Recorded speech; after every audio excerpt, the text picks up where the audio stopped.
실패가 두려워서 아무것도 못하고 계신가요?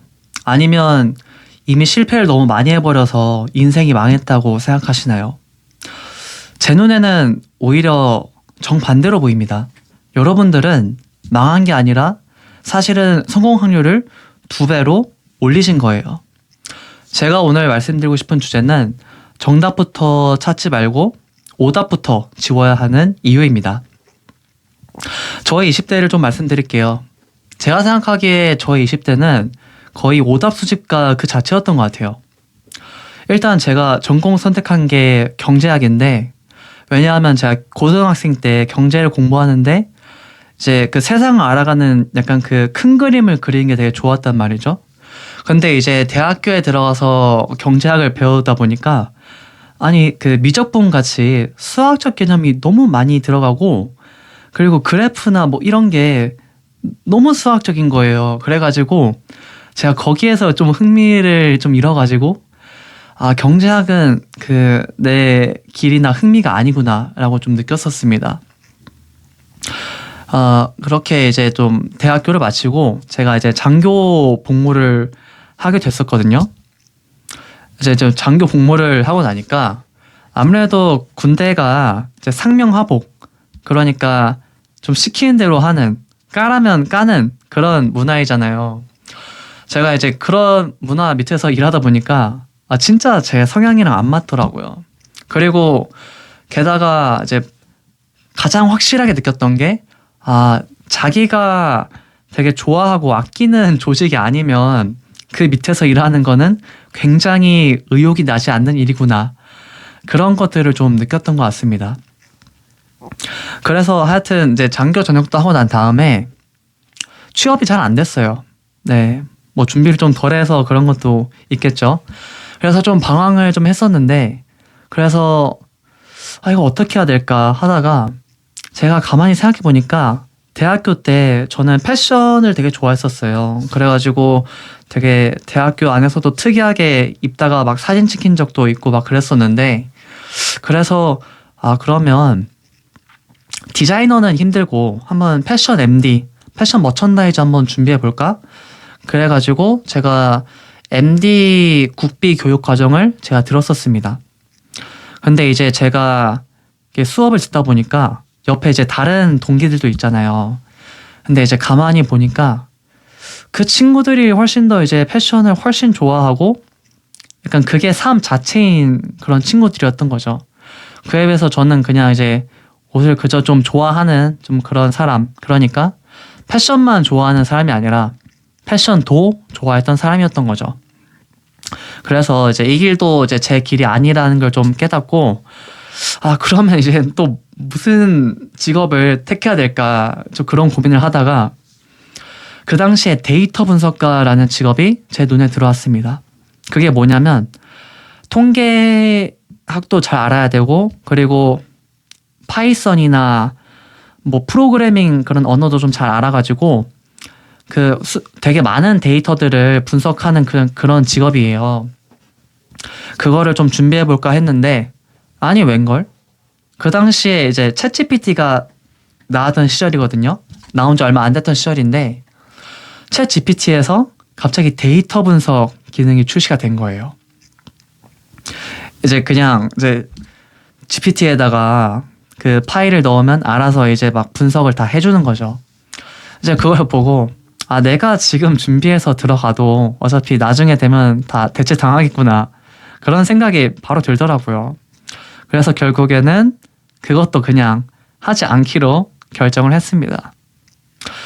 그래서 제가 뭐 20대 때 뭐 제대로 한 게 없어요, 제가.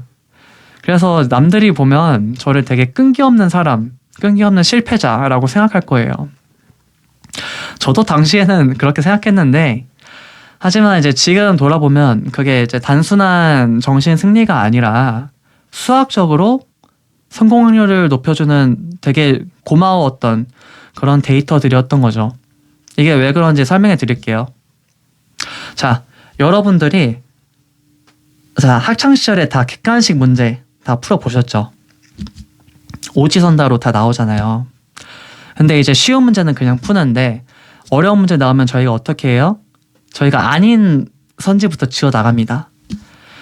뭐 예를 들어서 원래는 이제 오지선대에서 정답 확률은 5분의 1, 20%잖아요. 근데 여러분들이 이제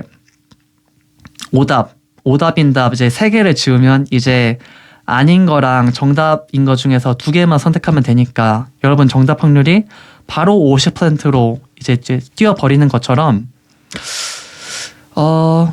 네. 이런 것을 이제 인생에도 좀 적용시켜 볼 수 있다고 생각이 들었어요. 그리고 또 유명한 추리소설 캐릭터 셜록 홈즈도 이런 말을 했더라고요. 불가능한 것을 모두 제외하고 나면 남은 게 아무리 믿기지 않더라도 그거는 진실이다 라고요. 되게 재밌죠. 왜냐하면 셜록 홈즈가 했던 말이랑 객관식 문제 푸는 요령이랑 통하는 점이 있으니까 말이에요.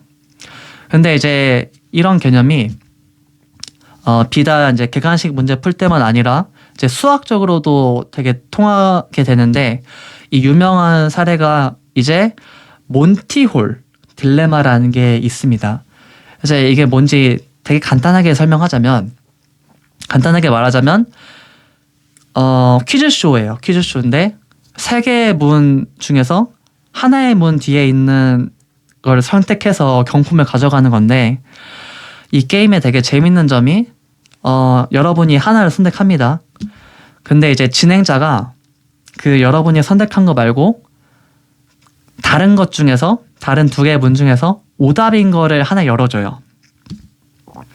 오답인 걸 하나 열어주면 그 다음에 여러분이 선택을 바꾸기만 하죠.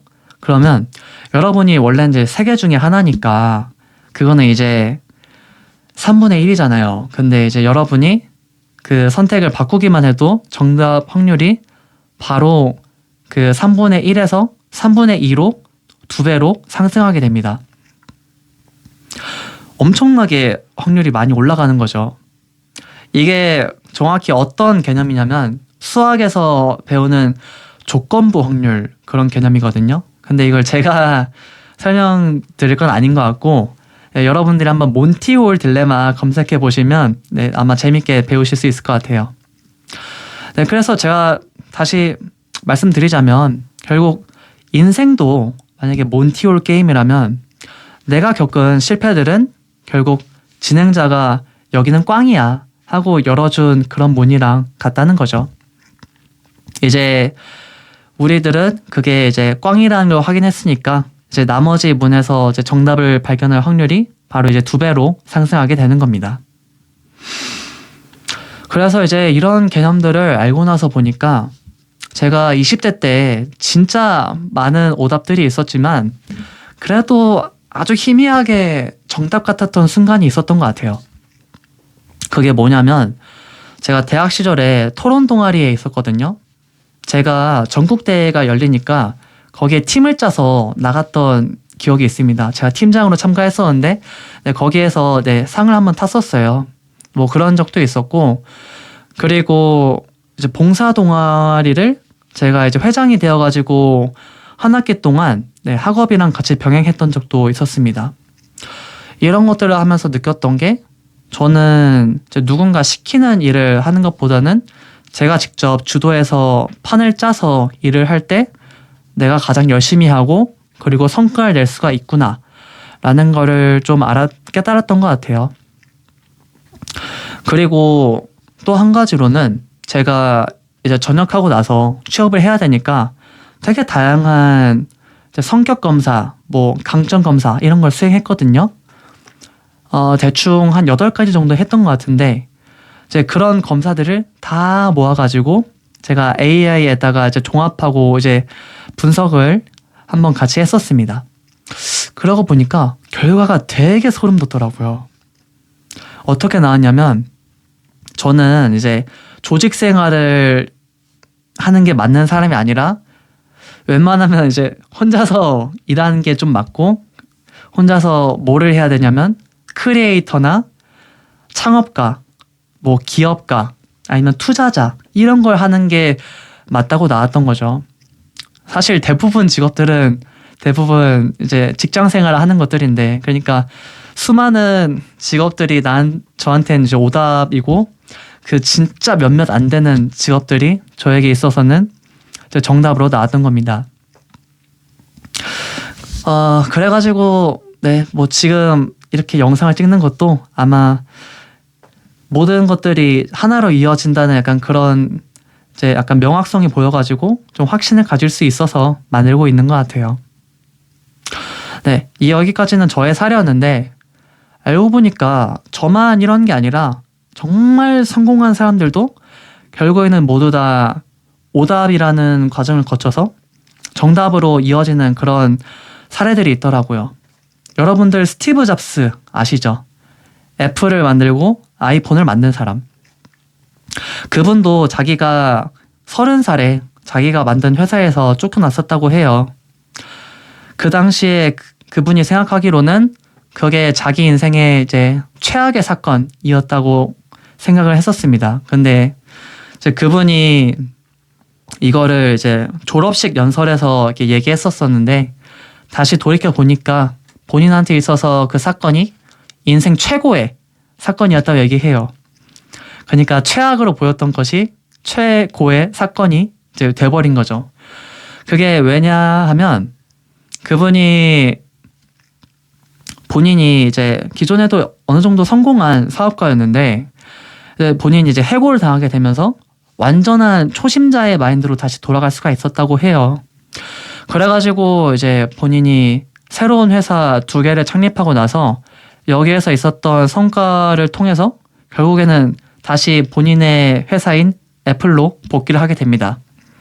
그래가지고 그 다음에 이제 수많은 성공, 뭐 아이폰을 비롯한 수많은 작품들을 만들어내게 됐던 거죠. 결국에는 이제 스티브 잡스처럼 엄청나게 성공한 사람한테도 실패는, 그러니까 오답은 결국 성공을 위한 필수 코스였던 것입니다. 그래가지고 이 모든 거를 다 종합해서 제 과거를 생각해보면 저도 한때는 진짜 뭐 하나 제대로 할 줄 아는 게 없고 되게 성과를 내지 못했던 제가 굉장히 미웠거든요. 근데 이제는 좀 알 것 같아요. 그것들이 이제 단순한 실패가 아니라 저의 성공 확률을 높이기 위해서 제가 열었었던 매우 다양했던 문이었다는 걸 이제는 좀 알 것 같습니다. 그래서 제가 여러분들한테 말씀드리고 싶은 거는 여러분들도 아마 인생이 잘 안 풀리고 실패하고 그리고 정말 성과가 나지 않고 그런 순간들이 많을 거예요. 그런데 오히려 저는 그런 면에 있어서 좀 축하드린다는 좀 말씀을 드리고 싶어요. 왜냐하면 여러분들도 그 꽝인 문을 하나 열어가지고 결국 여러분들의 성공으로 가기 위한 그 확률을 높이게 되는 계기가 되었으니까요. 결국에는 오답 내는 걸 두려워하지 말고 저나 여러분들이나 같이 인생의 여러 가지 문들을 한번 열어봤으면 좋겠습니다. 결국 이 오답들을 하나씩 저희가 열어보면서 지워나갈 때마다 결국 우리는 정답에, 성공에 가까워지고 있으니까요. 네, 오늘 얘기는 여기까지고요. 광명의 프리즘이었습니다. 다음에 또 찾아뵐게요. 감사합니다.